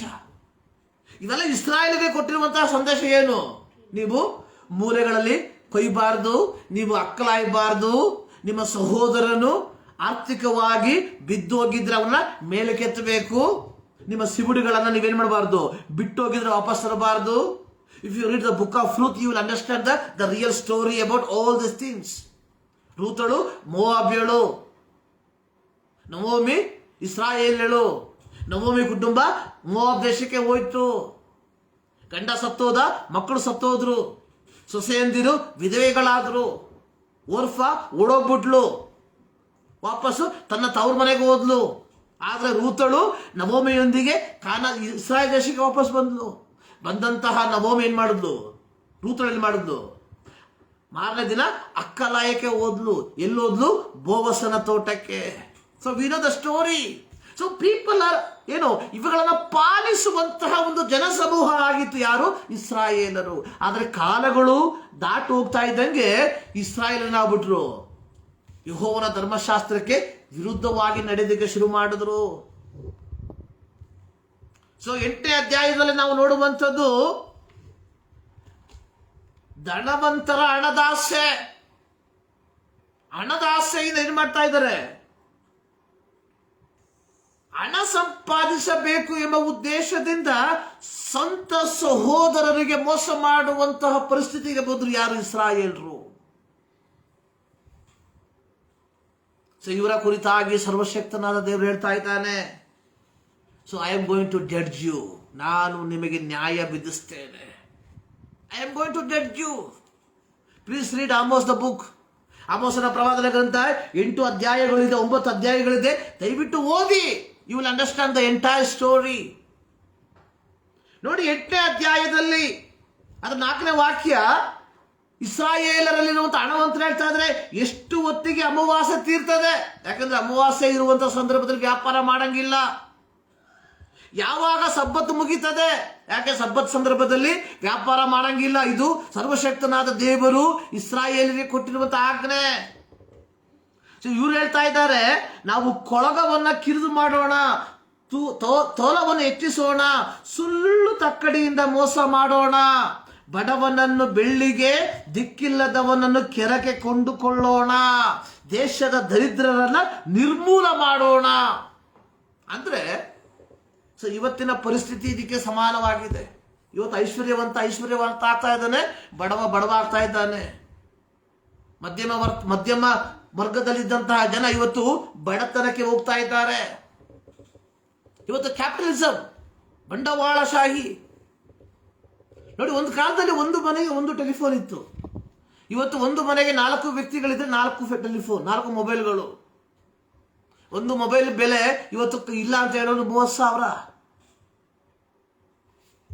ಇವತ್ತು ನಮ್ಮ ಜನ ಎಷ್ಟು ಮೂರ್ಖರಾಗಿದ್ದಾರೆ ಅಂತ ಹೇಳಿದ್ರೆ, ವಿ ಆರ್ಡಿನರಿ ಪೀಪಲ್ ಎಷ್ಟು ಮೂರ್ಖರು ಅಂತ ಹೇಳಿದ್ರೆ ನಾವು ಉಪಯೋಗಿಸುವಂಥದ್ದು ಕೇವಲ ಫೇಸ್ಬುಕ್, ವಾಟ್ಸಪ್, ಟ್ವಿಟರ್ ಕಡಿಮೆನೆ, ಯೂಟ್ಯೂಬು, ಇಂತಹ ಸಾಮಾಜಿಕ ಜಾಲತಾಣ, ಇಂತಹ ಆರ್ಡಿನರಿ ಆ್ಯಪ್ಗಳನ್ನು ಉಪಯೋಗಿಸುವುದಕ್ಕೆ ಸಾದಾ ಒಂದು ಫೋನ್ ಇದ್ರೆ ಸಾಕು. 20,000 30,000 ಫೋನ್ ಇದ್ರೆ ಸಾಕು, ಮೋರ್ ದನ್ ಎನಫ್.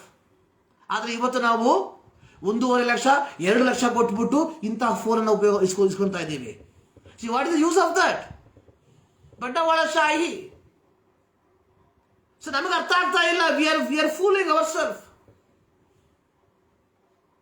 ನಾವು ಮೊಬೈಲ್ ನಾವು ಟಿವಿ ನೋಡ್ಬಿಟ್ಟು, ಟಿವಿ ಹ್ಯಾಡ್ ನೋಡ್ಬಿಟ್ಟು ನಾವೇನ್ ಮಾಡ್ತಾ ಇದ್ದೇವೆ? ಇದರಿಂದ ಬೀಳ್ತಾ ಇದ್ದೇವೆ. ಅದರಿಂದ ಐಶ್ವರ್ಯವಂತ ಆಗ್ತಾ ಇದ್ದಾನೆ. ನೋಡು, ಕೋವಿಡ್ಗಿಂತ ಮುಂಚೆ ಹೆಂಗಿತ್ತು? ಕೋವಿಡ್ ಆದ್ಮೇಲೆ ಎಲ್ಲರೂ ಏನ್ ಮಾಡಿದ್ರು? ಸಾಮಾಜಿಕ ಜಾಲತಾಣ ಮುಳುಗೋಗ್ಬಿಟ್ಟಿದ್ದಾರೆ. ಪ್ರಾರಂಭದಲ್ಲಿ ಫ್ರೀ ಕೊಟ್ರು, ಇವತ್ತು ಡಬಲ್ ರೇಟ್. 4 ಮೊಬೈಲ್ ಇದ್ರೆ ಇವತ್ತು ಒಂದು ತಿಂಗಳಿಗೆ ಮೊಬೈಲ್ ರೀಚಾರ್ಜ್ ಮಾಡೋಕ್ಕೆ ನಮಗೆ ಬೇಕು 1,500 ರೂಪಾಯಿ. ಅಂದ್ರೆ ನಮ್ಮ ವರಮಾನದಲ್ಲಿ 1,500 ರೂಪಾಯಿ ಗೋವಿಂದ. ಆಮೇಲೆ ವಾಹನ ಇಸ್ಕೊಂತೀವಿ. ಹಳೆ ಕಾಲದಲ್ಲಿ ಮೈಲೇಜ್ ಇರುವಂತ ವಾಹನ ಇಸ್ಕೊಂತಾ ಇದ್ರು. ಸ್ಪ್ಲೆಂಡರ್ 1 ಲೀಟರ್ ಹಾಕಿದ್ರೆ 70 ಕಿಲೋಮೀಟರ್ ಸಿಗುತ್ತೆ. ಸೊ ಇವತ್ತಿನ ಯುವ ಸಮೂಹ ಹೆಂಗ್ ಗೊತ್ತಾ? ಅಪ್ಪ ಕೂಲಿ ಕೆಲಸ ಮಾಡ್ತಾನೆ, ಅಮ್ಮ ಮುಸ್ರೆ ಸಿಗ್ತಾಳೆ, ಆದ್ರೆ ಮಗ ಇಸ್ಕೊಳ್ಳುವಂತ ಫೋನ್ ಯಾವುದು? ಐಫೋನ್. 1.5 ಲಕ್ಷ. ಅದಕ್ಕೆ EMI ಯಾರು ಕಟ್ಟಬೇಕು? ಕೂಲಿ ಮಾಡುವಂತ ಅಪ್ಪ ಕಟ್ಟಬೇಕು. ಗಾಡಿ ಇಸ್ಕೊಳ್ಳೋ ಯಾವುದು? KTW ಯಾವುದು? ಅದು ಕೊಡುವಂತ ಮೈಲೇಜ್ ಎಷ್ಟು? 15 ಕಿಲೋಮೀಟರ್. ಒಂದು ಪೆಟ್ರೋಲ್ ಬೆಲೆ ಎಷ್ಟು? 100 ರೂಪಾಯಿ. ಅದಕ್ಕೆ ಯಾರು ದುಡ್ಡು ಕೊಡಬೇಕು? ಅಮ್ಮ ಕೊಡಬೇಕು. ಪ್ರಿಯರೇ, ಇಂತಹ ಇದೇ ಕಾಲಘಟ್ಟದಲ್ಲಿ, ಆ ಕಾಲದಲ್ಲಿ ಅವ್ರೇನ್ ಮಾಡಿದ್ರು? ಇಸ್ರಾಯೇಲರಲ್ಲಿ ಧನವಂತರು ಏನ್ ಮಾಡಿದ್ರು? ಬಡವರನ್ನ ಹಿಂಡೋದಕ್ಕೆ ಶುರು ಮಾಡಿದ್ರು. ಹಿಂಡಿ ಇಪ್ಪೇಕಾಯಿ ಮಾಡಿದ್ರು. ಅಲ್ಲಿ ದೇವರು ಹೇಳ್ತಾ ಇದ್ದಾನೆ, I am going to judge. ಪ್ರಿಯರೇ, ಬಡವರನ್ನ ನಾವೇನ್ ಮಾಡಬಾರ್ದು? ಯಾವತ್ತು ತುಚ್ಛೀಕರಿಸಬಾರ್ದು. ಇದು ದೇವರು ಮೆಚ್ಚುವಂತಹ ಕಾರ್ಯವಲ್ಲ. ನೋಡಿ, ಜ್ಞಾನೋಕ್ತಿಗಳು 19:17, ಬಡವರಿಗೆ ದಯೆ ತೋರಿಸುವವನು ಯೆಹೋವನಿಗೆ ಸಾಲ ಕೊಡ್ತಾನೆ. ಅಂತ ಸಾಲ ಅಂದ್ರೆ ಏನು? ಸಾಲ ಅಂತಲ್ಲ. This is our responsibility. We are obligated to do that. So ನಾವು ಮಾಡುವುದಕ್ಕೆ ಬಾಧ್ಯಸ್ಥರಾಗಿದ್ದೇವೆ. ಪ್ರಿಯರೇ, ಬಡವರಿಗೆ ಸಹಾಯ ಮಾಡುವಂಥದ್ದು. ಯೇಸು ಸ್ವಾಮಿ ಹೇಳ್ತಾ ಇದ್ದಾನೆ, so if you have 2 shirt give 1. ನಿಮ್ಮಲ್ಲಿ 2 ಅಂಗಿ ಇದ್ರೆ 1 ಅಂಗಿ ಕೊಡ್ರಿ. ನೋಡಿ, ಸಭೆಯ ಪೀಡನೆಯ ಕಾಲದಲ್ಲಿ ದೇರ್ ಇಸ್ ಎ ಫೆಮೈನ್, ಬರಗಾಲ ಬಂತು. ಬರಗಾಲ ಬಂದಾಗ ಏನ್ ಮಾಡಿದ್ರು ಜನ? ಇಸ್ರಾಯೇಲಲ್ಲಿ ಬರಗಾಲ ಬಂದಾಗ ಯೆರೂಸಲೇಮಿನಲ್ಲಿದ್ದಂತಹ ಶಿಷ್ಯಂದಿರು ಅಥವಾ ಅಪೋಸ್ತಲರು ಪೌಲನಿಗೆ ಒಂದು ಮಾತು ಹೇಳಿದ್ರು, ದಯವಿಟ್ಟು ರಿಮೆಂಬರ್ ಅವರ್ ಪುವರ್ ಪೀಪಲ್, ನಮ್ಮಲ್ಲಿರುವಂತಹ ಬಡ ಜನರನ್ನು ಜ್ಞಾಪಕ ಮಾಡ್ಕೊಳ್ರಿ. ಅನ್ಯ ದೇಶದವರು ಕ್ರೈಸ್ತರಾದಂಥವರು, ಯಾರು ಥೆಸಲೋನಿಕ ಸಭೆ ಆಗಿರ್ಬೋದು, ಕುರಿಂತ ಸಭೆ ಆಗಿರ್ಬೋದು, ಅವರು ಅನ್ಯ ಜನಾಂಗದಿಂದ ಕ್ರೈಸ್ತತ್ವವನ್ನ, ಕ್ರಿಸ್ತನ ಬೋಧನೆಯನ್ನು ಅಂಗೀಕರಿಸಿದಂಥವರು. ಅವರು ಯಾರಾಗಿದ್ರು? ಐಶ್ವರ್ಯವಂತರಾಗಿದ್ರು. ಆಗ ಅವ್ರು ಏನ್ ಮಾಡ್ತಾ ಇದಾರೆ? ದೇ ಗೇವ್, ಅವ್ರು ಕೊಟ್ರು. ನೋಡಿ, ಬಾರ್ನಬರ ಕುರಿತಾಗಿ ನಾವು ನೋಡುವಂಥದ್ದು, ಬಾರ್ನಬ ತನ್ನಲ್ಲಿರುವಂಥದ್ದೆಲ್ಲವನ್ನು ಮಾರ್ಬಿಟ್ಟು ಅಪೊಸ್ತಲರ ಪಾದದ ಕೆಳಗೆ ಇಟ್ಟ. ಕಾರಣ, ಅನೇಕರು ಪಂಚಾಶತಮ ದಿನದಂದು ಈ ಪವಿತ್ರಾತ್ಮನ ಇಳಿದು ಬಂದಾಗ ಅನೇಕರು ಯೆರೂಸಲೇಮಿಗೆ ಬಂದಂಥವರು ಅಲ್ಲೇ ಉಳ್ಕೊಂಡ್ಬಿಟ್ರು. They not going back. So ಇವರ ಆಹಾರಕ್ಕೆ ಹಣದ ಅವಶ್ಯಕತೆ ಬಂದಾಗ ಜನ ಏನ್ ಮಾಡಿದ್ರು? They sold everything. ತಮ್ಮಲ್ಲಿ ಇದ್ದಂಥದ್ದೆಲ್ಲವನ್ನ ಮಾರ್ಬಿಟ್ಟು ಅಪೊಸ್ತಲರ ಪಾದದ ಕೆಳಗೆ ಇಟ್ಟು ಪರಸ್ಪರ ಹಂಚಿಕೊಂಡು ಸುಖವಾಗಿ ಬದುಕಿದ್ರು. ಸೊ ಇಂದು ಆ ರೀತಿ ಮಾಡಿ ಎಂಬುದಾಗಿ ಹೇಳೋದಿಲ್ಲ. ಥೆಸಲೋನಿಕ ಪತ್ರಿಕೆಯಲ್ಲಿ ಪೌಲ ಹೇಳ್ತಾ ಇದ್ದಾನೆ, ಕೆಲಸ ಮಾಡಿದವನು ಊಟ ಮಾಡಬಾರ್ದು. ಆದರೆ ಒಬ್ಬ ವ್ಯಕ್ತಿ ನಿರ್ಗತಿಕನಾಗಿ ಹೋಗಿದ್ರೆ, ಗತಿಹೀನನಾಗಿ ಹೋಗಿದ್ರೆ, ಅವನನ್ನ ಉದ್ಧಾರ ಮಾಡುವಂತಹ ಜವಾಬ್ದಾರಿ ನಮ್ಮ ಮೇಲೆ ಇದೆ ಎಂಬುದನ್ನು ನಾವು ಮರಿಬಾರದು ಪ್ರಿಯರೇ. ದೇರ್ ಇಸ್ ಎ ಫಿಲಾಸಫಿ, ಒಂದು ಚೈನೀಸ್ ಫಿಲಾಸಫಿ ಇದೆ. Give a man a fish and you feed him for a day, teach a man to fish and you feed him for a lifetime. Lao Tzu ಎಂಬ ವ್ಯಕ್ತಿ philosopher ಹೇಳಿರುವಂಥದ್ದು. ಅಂದ್ರೆ ಒಬ್ಬ ವ್ಯಕ್ತಿಗೆ ನೀವು ಒಂದು ಮೀನು ಕೊಟ್ರೆ ಒಂದು ದಿನದ ಮಟ್ಟಿಗೆ ಅವನನ್ನ ನೀವು ಪೋಷಣೆ ಮಾಡ್ತೀರಾ. ಆದರೆ ಒಬ್ಬ ವ್ಯಕ್ತಿಗೆ ಮೀನನ್ನ ಹಿಡಿಯುವುದನ್ನ ಕಲಿಸಿಕೊಟ್ರೆ ಅವನು ಜೀವನ ಪರ್ಯಂತರ ಅವನು ಪೋಷಣೆ ಮಾಡ್ಕೊಳ್ತಾನೆ. So we have to do like this. It's more valuable to teach people how to do things for themselves than to them to repeatedly. ನಾವು ಕೊಡೋದಕ್ಕಿಂತ ಒಬ್ಬ ವ್ಯಕ್ತಿ ಯಾವ ರೀತಿ ಬದುಕಬೇಕು ಎಂಬುವಂಥದ್ದು ನಾವು ತೋರಿಸ್ಕೊಡ್ಬೇಕು ಪ್ರಿಯರೇ. ಇದಕ್ಕೋಸ್ಕರವಾಗಿ ನಾವು ಕರೆದಿರುವಂಥದ್ದು. ಇವತ್ತು ನಾವುಗಳು ಕ್ರೈಸ್ತರು, ಅನೇಕ ಕ್ರೈಸ್ತರು ಯಾವ ರೀತಿ ಇದ್ರೆ ಬಿಸ್ಕೆಟ್ ಹಾಕ್ತಾ ಇರ್ತೀವಿ. ಆ ಪದ ಬಳಸೋಕೆ ನಾನು ಬಯಸ್ತಾ ಇಲ್ಲ. ಅದಕ್ಕೋಸ್ಕರ ಬರಬೇಕು ನಮ್ಮ ಹತ್ರ ಯಾವಾಗಲೂ ಹಾಕ್ಕೊಡೋದು ಅದಲ್ಲ ಪ್ರಿಯರೇ. ಸತ್ಯವೇದ ಕರೆಕ್ಟಾಗಿ ಹೇಳ್ತಾ ಇದೆ. ಯಾಜಕ ಕಾಂಡ 25:35, ಒಬ್ಬನು ಬಡತನದಿಂದ ಗತಿಹೀನರಾದ್ರೆ ಅವನು ಬದುಕಿಕೊಳ್ಳುವಂತೆ ಅವನನ್ನು ನೀವು ಉದ್ಧಾರ ಮಾಡಬೇಕು. ಅವನ ಕಾಲಲ್ಲಿ ನಿಲ್ಲುವಂತೆ ರೀತಿ ನೀವು ಮಾಡಬೇಕು. This is what god looking from us. ಇದು ದೇವರು ನಮ್ಮಿಂದ ಬಯಸುವಂಥದ್ದು ಪ್ರಿಯರೇ. ನೋಡಿ, ಲೂಕನ ಸುವಾರ್ತೆ 16ನೇ ಅಧ್ಯಾಯದಲ್ಲಿ ಐಶ್ವರ್ಯವಂತನು ಮತ್ತು ಲಾಸರ್ನ ಕಥೆ ಬರೆಯಲ್ಪಟ್ಟಿದೆ. ಐಶ್ವರ್ಯವಂತ ತನ್ನ ಸಕಲಾತ್ಯವಾದಂಥ ಐಶ್ವರ್ಯದಲ್ಲಿ ಬದುಕದ. ಲಾಸರ ಒಂದು ಹೊತ್ತಿನ ಊಟಕ್ಕೋಸ್ಕರವಾಗಿ ಕಷ್ಟಪಟ್ಟ. We know what is the end point. ಅದರ ಕೊನೆ ಭಾಗ ನಮಗೆ ಚೆನ್ನಾಗಿ ಗೊತ್ತು ಪ್ರಿಯರೇ. ಕ್ರೈಸ್ತರಾಗಿರುವಂಥ ನಾವುಗಳು ಏನ್ ಮಾಡಬಾರ್ದು ಇವತ್ತು ಅನೇಕ ಸಭೆಗಳು ಏನಾಗಿದೆ ಅಂತ ಹೇಳಿದ್ರೆ ಭೇದ ಭಾವದ ಸಭೆಗಳಾಗಿ ಮಾರ್ಪಟ್ಟಿದೆ. ಐಶ್ವರ್ಯವಂತರ ಸಭೆ, ಐಶ್ವರ್ಯವಂತರ ಸಭೆಯಲ್ಲಿ ಬಡವರಿಗೆ ಪ್ರವೇಶವಿಲ್ಲ.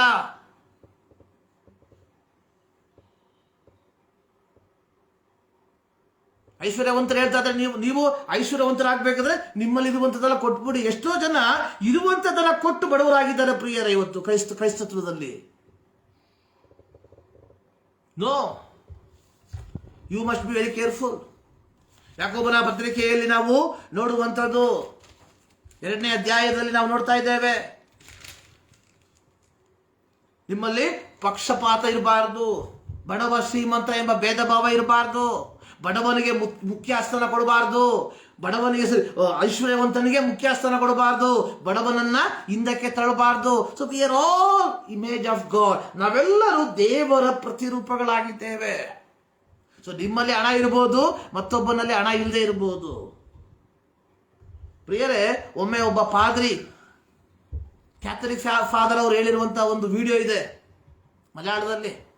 ಅವ್ರು ಹೇಳಿರುವಂಥದ್ದು ಒಂದು ಮಾತು ನಿಜವಾಗಲೂ ಅರ್ಥಗರ್ಭಿತವಾಗಿರುವಂಥ ಮಾತು. ಅವ್ರು ಹೇಳ್ತಾ ಇದ್ದಾರೆ, ನೀವು ಒಬ್ಬ ವ್ಯಕ್ತಿಗೆ ಒಂದು ಮನೆ ಕಟ್ಟಿಕೊಟ್ರೆ ಅದನ್ನ ಸೋಷಿಯಲ್ ಮೀಡಿಯಾದಲ್ಲಿ ಹಾಕಬೇಡಿ. ಸೊ ನೀವು ಆ ರೀತಿ ಸೋಷಿಯಲ್ ಮೀಡಿಯಾದಲ್ಲಿ ಹಾಕಿ ಒಬ್ಬ ವ್ಯಕ್ತಿಗೆ ಸಹಾಯ ಮಾಡಿದ್ರೆ ನೀವು ಅವನನ್ನ ಸಹಾಯ ಮಾಡ್ತಾ ಇಲ್ಲ, ಬದಲಾಗಿ ಅವನನ್ನ ಅವಮಾನ ಪಡಿಸ್ತಾ ಇದ್ದೀರಾ. ಸೊ ನಾವುಗಳು ಹೆಂಗೆ ಒಂದು ಬಿಸ್ಕೆಟ್ ಪ್ಯಾಕೆಟ್ ಕೊಟ್ಟು ಫೋಟೋ ತೆಗೆದ್ಬಿಟ್ಟು ಅದನ್ನ ನಮ್ಮ ಫೇಸ್ಬುಕ್ ಅಲ್ಲಿ ಹಾಕ್ತೇವೆ. So we R degrading. ನಮ್ಮ ಸಮ ಸ್ವಭಾವವಾದ ನಮ್ಮ ಸಾರೂಪ್ಯದಲ್ಲಿ ಸೃಷ್ಟಿ ಮಾಡಿದಂತ ದೇವರು ಸೃಷ್ಟಿ ಮಾಡಿದಂತಹ ವ್ಯಕ್ತಿಯನ್ನ ನಾವೇನ್ ಮಾಡ್ತಾ ಇದ್ದೇವೆ? ತುಳಿತಾ ಇದ್ದೇವೆ. ಅವ್ರು ಹೇಳಿರುವಂಥದ್ದು ನೆವರ್ ಡೂ. ಒಂದು ಮನೆ ಕಟ್ಟಿ, ಆದರೆ ಇವತ್ತು ಇದೇ ಕ್ಯಾಥಲಿಕ್ ಸಭೆಗಳಲ್ಲಿ ಅನೇಕರು ಮನೆ ಕಟ್ಟಿ ಫೇಸ್ಬುಕ್ ಅಲ್ಲಿ ಹಾಕಿರುವಂಥದ್ದನ್ನು ನಾವು ಕಾಣ್ತಾ ಇದ್ದೇವೆ. ಇವತ್ತು ಮುಂಚೆ ಫೋಟೋ ಮಾತ್ರ, ಇವತ್ತು ವಿಡಿಯೋಗಳು ಹಾಕ್ಬಿಡ್ತಾರೆ. ಸೊ ಅವರನ್ನ ತುಳಿಯುವುದಕ್ಕೆ ಸಮಾನ. ಅವರನ್ನ ಏನು ಲೋಕದಲ್ಲಿ ಏನು ಇಲ್ಲದಂತೆ ಮಾಡುವುದಕ್ಕೆ ಸಮಾನ ಪ್ರಿಯರೇ. ಮತ್ತಾಯನ ಸುವಾರ್ತೆಯಲ್ಲಿ ಯೇಸು ಹೇಳ್ತಾ ಇದ್ದಾರೆ, ಸೊ ನೀನು ಕೊಡುವಂತಹ ಸಂದರ್ಭದಲ್ಲಿ ಕೊಂಬುದಿಸ್ಬೇಡ. ಯಾಕೆ ಕೊಡ್ತೀರಾ? ಯಾಕೆ ಮಾಡ್ತೀರಾ? ಯಾರಿಗೋಸ್ಕರ ಮಾಡ್ತಾ ಇದ್ದೀರಾ ನೀವು ಪ್ರಿಯರೇ? ಅವರು ಸೃಷ್ಟಿಕರ್ತನ ಮಕ್ಕಳು ಎಂಬುದನ್ನು ಮರಿಬೇಡ್ರಿ. ದೇವರ ವಾಕ್ಯ ಹೇಳ್ತಾ ಇದೆ, ಸೃಷ್ಟಿಕರ್ತ, they are same image of god. ನಮ್ಮ ಹಾಗೆ ದೇವರ ಸಾರೂಪ್ಯದಲ್ಲಿ ಉಂಟು ಮಾಡಿರುವಂತಹ ವ್ಯಕ್ತಿ ಆತ. ಯಾವ ವ್ಯಕ್ತಿಯನ್ನ ಈನೈಸುವುದಕ್ಕೆ ನಿನಗೆ ಅಧಿಕಾರ ಇಲ್ಲ. ಜ್ಞಾನೋಕ್ತಿಗಳು ಹೇಳ್ತಾ ಇದೆ, ನೀನು ಬಡವನನ್ನ ಹಿಂಸೆ ಪಡಿಸಿದ್ರೆ, ಬಡವನನ್ನ ಈನೈಸಿದ್ರೆ ಸೃಷ್ಟಿಕರ್ತನನ್ನ ಈನೈಸುವುದಕ್ಕೆ ಸಮಾನ ಎಂಬುದನ್ನ ಮರಿಬೇಡ್ರಿ. What is our response towards poverty? ಬಡತನದ ಬಗ್ಗೆ ನಮ್ಮ ಪ್ರತಿಕ್ರಿಯೆ ಏನು? ಯೇಸು ಸ್ವಾಮಿ ಹೇಳಿರುವಂತ ಮಾತು, if you have it to give one. ನಿಮ್ಗೆ ಹೇಳಿದ್ರೆ ಒಂದು ಕೊಟ್ಟುಬಿಡಿ, ಯಾರಾದ್ರೆ ಕೇಳಿದ್ರೆ ಕೊಟ್ಟುಬಿಡಿ.